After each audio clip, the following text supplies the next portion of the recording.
بسم اللہ الرحمن الرحیم۔ پوچھتے ہیں کہ سعودی گورنمنٹ نے خواتین کو بغیر محرم کے حج و عمرہ کرنے کی اجازت دے دی ہے کہ وہ اپنا اکیلے سفر کا ویزا نکلوائیں، عمرے کا ویزا نکلوا سکتی ہیں۔ حج کی بھی پرمیشن ان کو مل گئی ہے کہ اکیلے وہ بغیر کسی محرم کے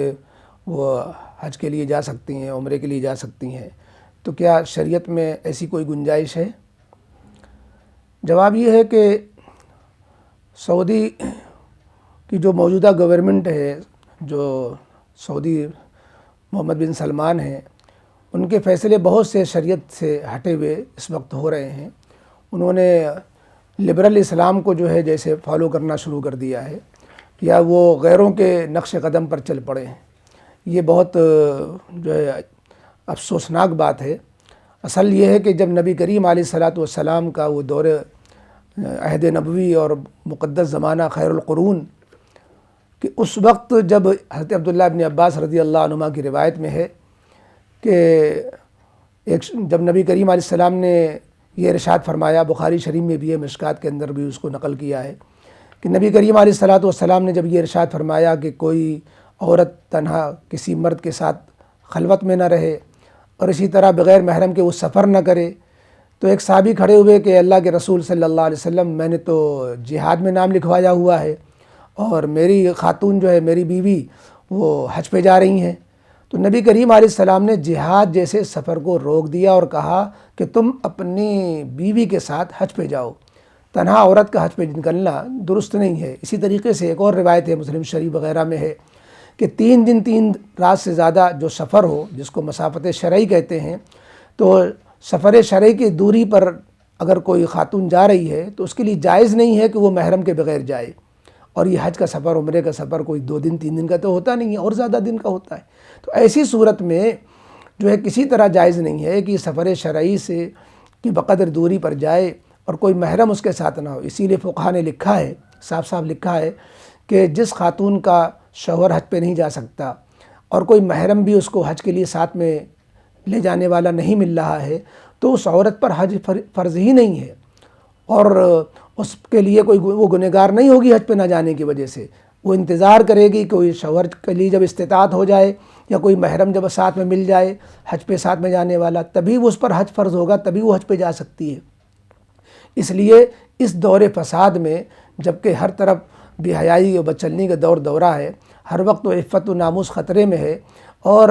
مسائل پر تو اب تک لوگ یہ پوچھا کرتے تھے کہ بھائی بھانجے کے ساتھ جو ہے بھتیجے کے ساتھ جا سکتے ہیں کہ نہیں جا سکتے ہیں، اور جو ہے فلانے کے ساتھ جا سکتے ہیں کہ نہیں جا سکتے ہیں، بہنوئی کے ساتھ جا سکتے ہیں کہ نہیں جا سکتے ہیں۔ یہاں تو سعودی گورنمنٹ نے سارے رشتہ داروں کو بالائے طاق رکھ کر کے کہا کہ نہیں، وہ اکیلے بھی جا سکتی ہے اور کسی کے ساتھ بھی جا سکتی ہے، یعنی کوئی اس کی قید ہی نہیں ہے۔ اس سرے سے سارے پردے ہی ہٹا دیے۔ کتنی افسوسناک بات ہے۔ امام شافعی، امام مالک رحمۃ اللہ علیہ کے حال البتہ ایک قول میں یہ گنجائش ہے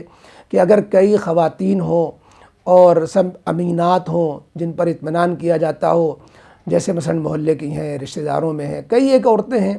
اور پھر اس میں سے کوئی ایک محرم کسی کا ہے تو اتنا کافی ہو جاتا ہے۔ لیکن ایسا نہیں ہے کہ آپ اکیلے کسی ایک عورت کو اجازت دے دیں کہ اس کے ساتھ کوئی عورتیں بھی نہ ہوں اور کوئی مرد بھی نہ ہو، محرم بھی نہ ہو، وہ عورت اپنا جو ہے چل دے، تو وہ اس کا حج ہوگا یا وہ جو ہے ظاہر ہے کہ کسی کمرے میں اس کو رہنا پڑے گا، کہیں جو ہے کسی کے ساتھ اس کو خدا نخواستہ وہ بیمار ہو جاتی ہے، کوئی بات آ جاتی ہے، ہاتھ لگانے کی ضرورت پڑ جائے، تو یہ سب کون اس کے ساتھ کرے گا؟ شریعت نے کتنا احسان کیا تھا عورت کے ساتھ، وہ صنف نازک ہے، لہذا اس کو کوئی باڈی گارڈ چاہیے، اس کو ایک ہمدرد چاہیے، اس کا ایک نگراں چاہیے، تاکہ اس کا سفر عزت کے ساتھ، پورے اطمینان کے ساتھ ہو سکے۔ اب ہر وقت اس کو کھٹکا لگا رہے گا کہ میں کھانا کس سے منگاؤں گی، یا وہ لائن میں لگے گی کھانا لانے کے لیے وغیرہ وغیرہ۔ اور حج کے میں بہت سی ضروریات پیش آتی ہیں، بیچ میں کچھ دکھ درد تکلیفیں بھی ہو جاتی ہیں، رنج و غم بیماری بھی لگ جاتا ہے۔ تو ایسی صورت میں ایک عورت کو تنہا نکلنے کی اجازت دے دینا یہ عورت پر احسان نہیں ہے۔ ہم سمجھتے ہیں یہ عورت کی عزت سے کھلواڑ ہے، عورت کے ساتھ جو ہے، عورت کے ساتھ احسان نہیں بلکہ عورت کے ساتھ یہ زیادتی ہے کہ آپ نے اس کو جو نگراں مل رہا تھا، جو محرم مل رہا تھا، جو باڈی گارڈ مل رہا تھا، آپ نے اس کو چھین لیا، اجازت دے دی۔ اب اس طرح جو عورتیں آزاد تھیں، لبرل قسم کی تھیں،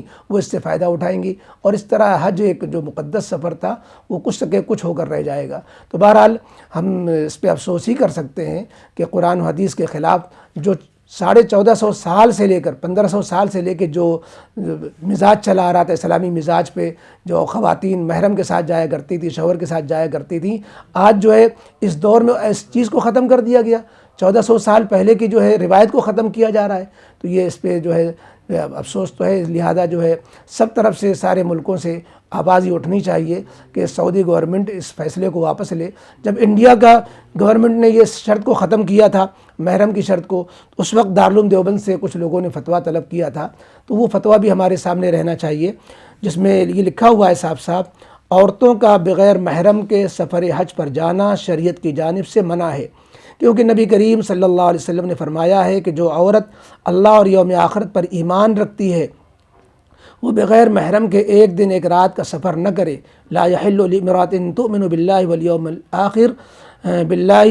الآخر ان تسافر مسيرة يوم وليلة الا مع ذي محرم عليها، صحیحین۔ لہذا غلبہ فساد کے ایسے زمانے میں جبکہ مشاعر حج کی ادائیگی میں عورت کو مددگار کی سخت ضرورت ہوتی ہے، گورنمنٹ کا بنایا گیا قانون کہ عورتیں بنا محرم کے بھی حج پر جا سکتی ہیں درست نہیں ہے۔ یہ دارالعلوم دیوبند کا فتویٰ ہے۔ بہرحال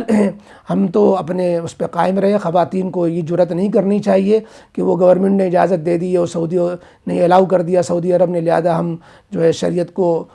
کا حکم توڑتے ہوئے اکیلے سفر پر نکل جائیں۔ خواتین ہرگز جو ہے بغیر محرم کے سفر نہ کریں، مسئلہ وہی ہے، فتویٰ وہی ہے، اسی کے مطابق ہم سب کو عمل کرنا ہے۔